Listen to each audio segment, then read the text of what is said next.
estos son los temas que tenemos subrayados para el día de hoy. Es hora de una lectura más integral de nuestra historia, menos simplista.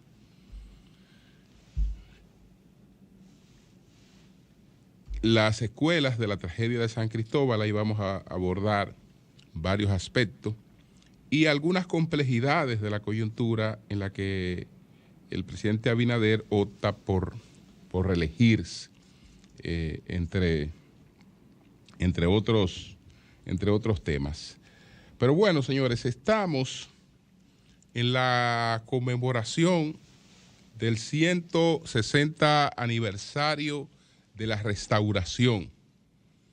Y lo primero es explicar cuál fue la real causa de la anexión. ¿Cuál fue la causa de la anexión? Y esa causa de la anexión debemos tenerla como una lección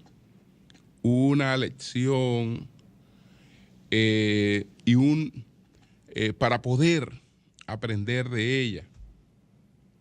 No fue el justificado temor de la superioridad de Haití, lo de la imposibilidad de mantenernos frente a Haití. La anexión se produjo por la rivalidad política que se desarrolló entre Buenaventura Báez y Pedro Santana. Y Santana, temiendo un regreso de Báez, que para él habría sido catastrófico, en vez de ver venir a Báez, prefirió anexar el país. Lo prefirió anexar. Y esto, por ejemplo, lo explica muy bien el profesor Juan Bosch.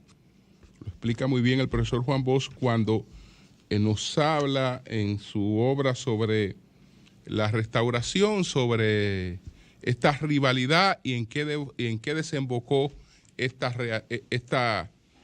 rivalidad. Buenaventura Báez, dice Juan Bosch, empezó a ser la encarnación del antisantanismo cuando, después de haber llegado a la presidencia de la República el 24 de septiembre de 1849, pasó a convertirse en el líder de la alta y la mediana pequeña burguesía que por aquellos días se movía casi exclusivamente en el campo del comercio.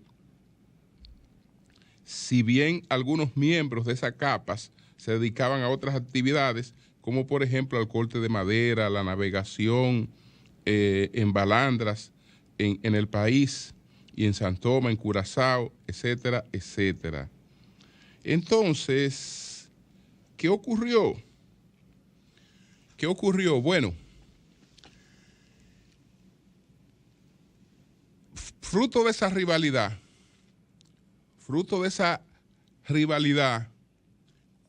Báez expulsa a Santana del país. Lo cuenta don Juan aquí. Báez, esa rivalidad vino después que Santana volvió a ser presidente de la República.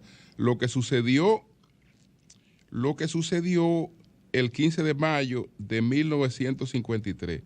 Entre esa fecha y el 8 de julio de 1957, Báez, que había pasado a ocupar otra vez el puesto de presidente el 6 de octubre de 1956, ordenó la prisión de Santana y lo expulsó del país. Él lo expulsó a San Tomás. Lo expulsó a San Tomás. Entonces, ¿qué ocurrió? ¿Qué ocurrió? Ocurrió lo siguiente. En ese gobierno de Báez, en el que Báez expulsa a Santana, a San Tomás, en el 1857, Báez adopta una medida que económicamente afectó a los productores de tabaco ceibaeños, o no a los productores, sino a los que especulaban con los productores. A los que especulaban con los productores. Es decir, Báez monetarizó la compra de tabaco. Se acabó el comprarme con vales, que usted iba y compraba con vales a los comerciantes y ellos le daban un vale. No. Vamos a monetarizar la compra de tabaco. Eso, pues a esa pequeña burguesía cibaeña que se dedicaba a la compra del tabaco, le afectó bastante y le declaró la guerra a Báez. Pero ellos no pudieron sustentar esa guerra contra Báez. Y como no pudieron sustentar la guerra contra Báez, trajeron a Santana del exilio para que Santana encabezara la guerra contra Báez. Santana encabeza la guerra contra Báez, se alza con el santo y la limosna, pero después ve venir a Báez otra vez y teme de esa venida de Báez. Teme bastante de esa venida de Báez y ahí es que prefiere mejor entregar el país a España. La anexión a España, aunque usted no lo haya escuchado así, no es otra cosa que producto de la rivalidad política fratricida entre Buenaventura Báez y Pedro Santana. Es eso así. La alta y la mediana pequeña burguesía comercial cibaeña que se levantó contra Báez, esto lo explica Juan Bosch. La alta y la mediana pequeña burguesía comercial cibaeña que se levantó contra Báez no pudo conseguir el respaldo popular que le hacía falta para derrotar a las fuerzas gobiernistas. Este respaldo debían ofrecerlo a tres capas más bajas de la pequeña burguesía, pero estas, que eran mayoritariamente campesinas, seguían a Báez, y muy especialmente después de que se produjo el cambio del oro y la plata destinado a la compra de tabaco por papeletas del gobierno, pues esa operación que arruinó a los comerciantes benefició a los cosecheros de tabaco, que para entonces eran sobre todo pequeños propietarios campesinos. Es decir, el caballero, don Ulises Francisco Espaillá, todos esos santiagueros honorables, etcétera, trajeron a Santana para poder enfrentar a Báez. Entonces, cuando Santana toma el poder y se ve a punto de ser derrocado por Báez, temiendo hasta por su vida, entrega el país a España. Lo entrega a España producto de esa rivalidad. Por eso, la guerra restauradora tuvo dos consignas. La primera, ustedes saben cuál era, viva Báez. La segunda, viva la República. Esas eran las dos consignas de la guerra restauradora. Y producto de esas dos consignas de la guerra restauradora, porque la mayor parte de los generales de esa guerra eran baecistas, producto de esas dos consignas es que se produce el primer magnicidio en la República Dominicana, que fue el fusilamiento de Pepillo Salcedo, porque se entendía que era partidario de un regreso de Báez al poder. Entonces, bueno, este episodio, que se produce sin interés alguno por parte de España, refleja realmente el valor de los dominicanos, que hicieron muy costosa al ejército español su presencia en la República Dominicana, o en lo que después, bueno, ya era la República.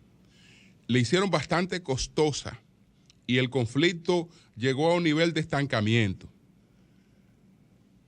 En honor a la verdad, y esto hay que decirlo porque es la verdad, no ocurrió tal cosa como la de que un ejército nuestro derrotó al ejército español. No, estancamos el conflicto.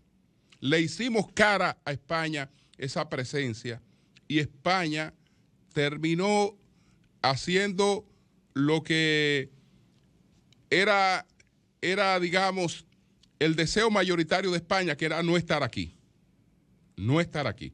Y cuando las Cortes anulan el decreto de la anexión, que fue mucho antes de que se proclamara la victoria restauradora, mucho antes de que se proclamara la victoria restauradora, no existía la anexión ya, como tal oficialmente en España. Sí existía una resistencia de la Gándara, quien comandaba las tropas españoles, que no quería retirarse humillado de Santo Domingo y decía que era un error para España esa retirada. Pero España no tenía el mayor interés en esa presencia realmente aquí. Eso en ese orden. Eso en ese orden. En otro orden, como este acontecimiento fue aprovechado por el Instituto Duartiano para pedir que sean sacados los restos de Santana del Panteón Nacional, yo quiero reiterar que ese bendito simplismo con el que pretendemos abordar la historia, ya es tiempo de que lo superemos. Eso de que nuestra historia y nuestra independencia es producto de que se organizó una sociedad secreta que se llamó la Trinitaria y que esa sociedad nos dio la independencia, esa no es toda la verdad. Esa no es toda la verdad. Aquí hubo 4 partidos separatistas, 4 movimientos separatistas, y la Trinitaria fue uno de esos 4 movimientos separatistas.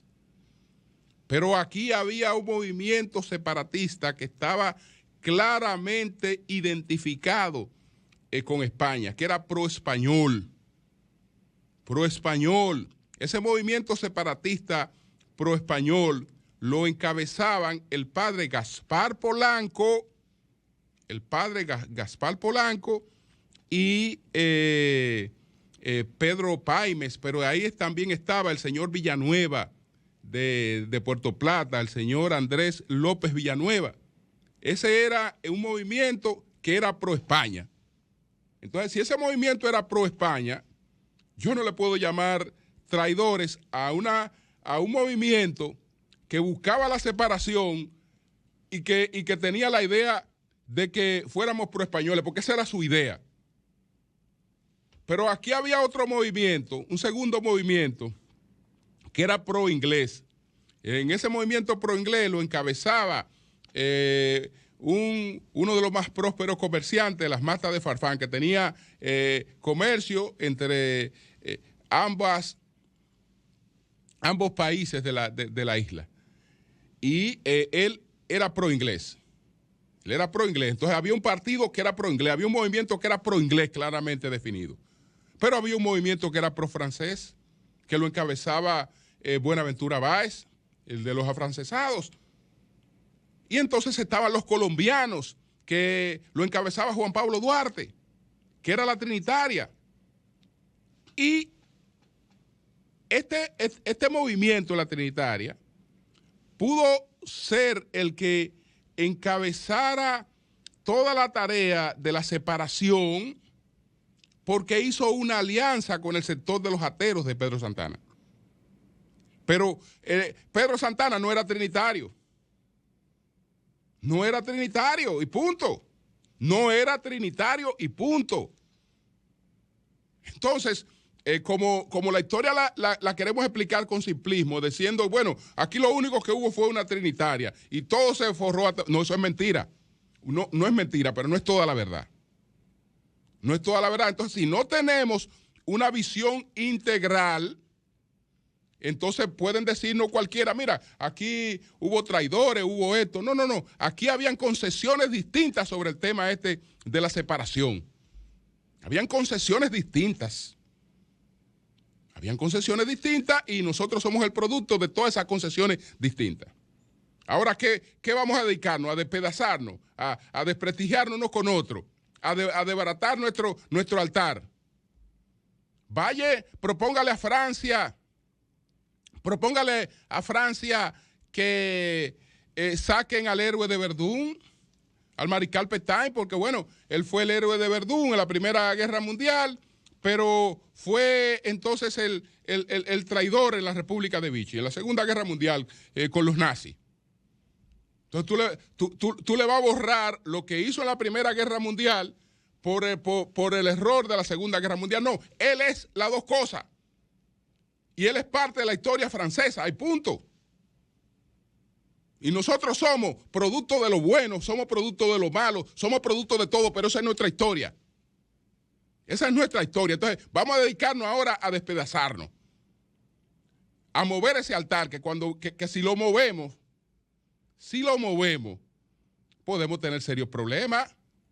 Porque, y entonces, ¿quiénes fueron los que fusilaron a Pepillo Salcedo? Y ese magnicidio contra Pepillo Salcedo que se ha quedado por ahí. ¿Y de dónde salió el bendito Partido Azul?